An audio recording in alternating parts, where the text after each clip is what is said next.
Hello guys, it's Zaddy. Welcome back and what is up everyone? Today we're talking about which weapon is most suited for you in Season 6.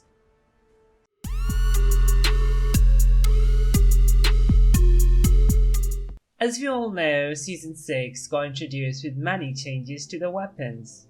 Some weapons got buffed, some weapons got nerfed. So we are going to go into details about each and every one of the weapons and which one can suit you the best with Season 6. So now, coming to the ideal weapon for Season 6. It all depends on the range, at what distance you are trying to shoot. We are going to divide it into three groups: short range, mid range, and long range. Short range fights are the most important and common fights.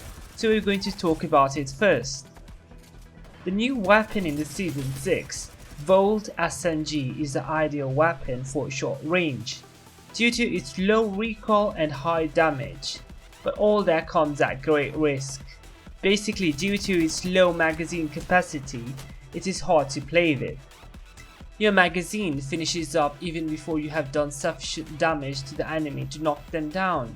So, if you have a purple magazine for an energy weapon, yes, Volt SMG is the ideal weapon for short range because of its low recoil and easy to handle ability. Other SMGs such as Alternator and Prowler are pretty good as well, but nothing compared to the new Volt SMG. Even though the Prowler would have been a better competition to the Volt, but unfortunately got nerfed. Greater amount of recoil makes it hard to handle in automated mode, but for the burst mode, the recoil is reduced.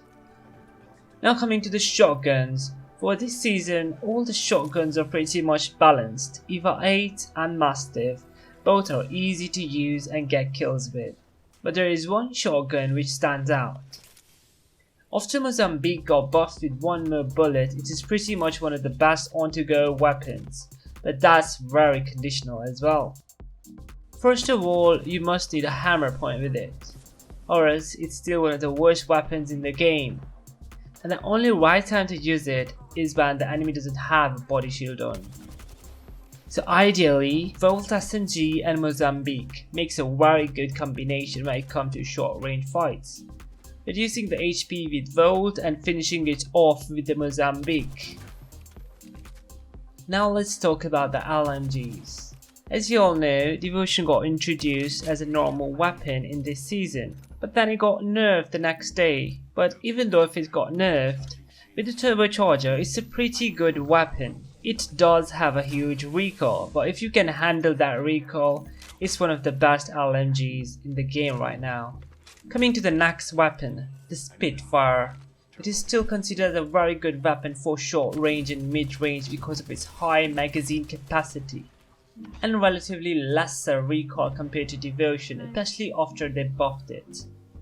So, Spitfire is pretty good, especially when you're playing a Rampart, giving you more magazine capacity and faster reload. So yeah, no one talks about All-Star, so that's out of the picture.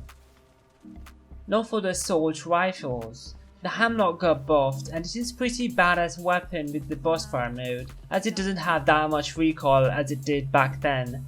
And the time between each burst got reduced as well, making one of the best on-to-go mid-range weapons in the game right now. Now the next weapon is Flatline. It has a strange recoil but it hits hard, making it my personal best on-to-go weapon, but that's my personal preference. It deals a huge damage to the enemy and can be used at a mid-range to a relatively short-range distance to kill people. Even though it got nerfed with its damage being reduced from 20 to 19, it is still very playable if you can handle the recoil.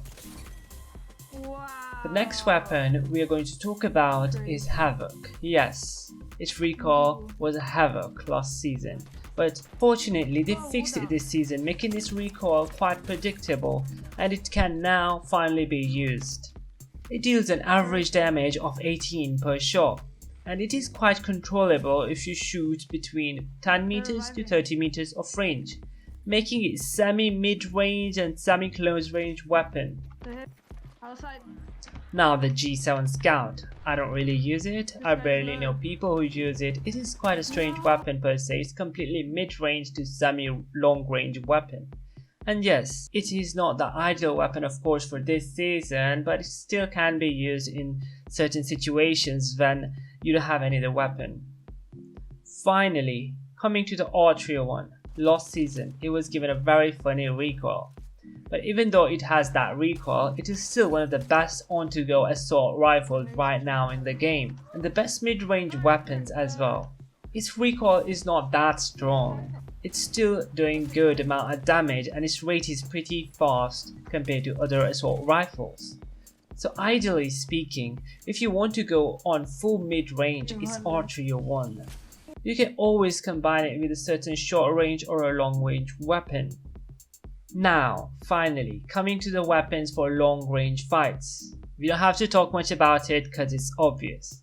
First of all, Sentinel and Triple Take, both of them got buffed, but the Triple Take's buff makes it stands out among the rest of the snipers out there. Of course, all the snipers are pretty good, but if you want to go long range, Triple Take is very easy to handle. Its buffs makes it faster to use and it got its own choke, and it's somewhat of a shotgun itself. Now finally, the pistols. RA45 is pretty easy to handle, good for very close range fights. P2020 without hammer point is kinda useless, even though it got buffed, and of course, the Wingman is still pretty good, but the Mozambique still beats them all.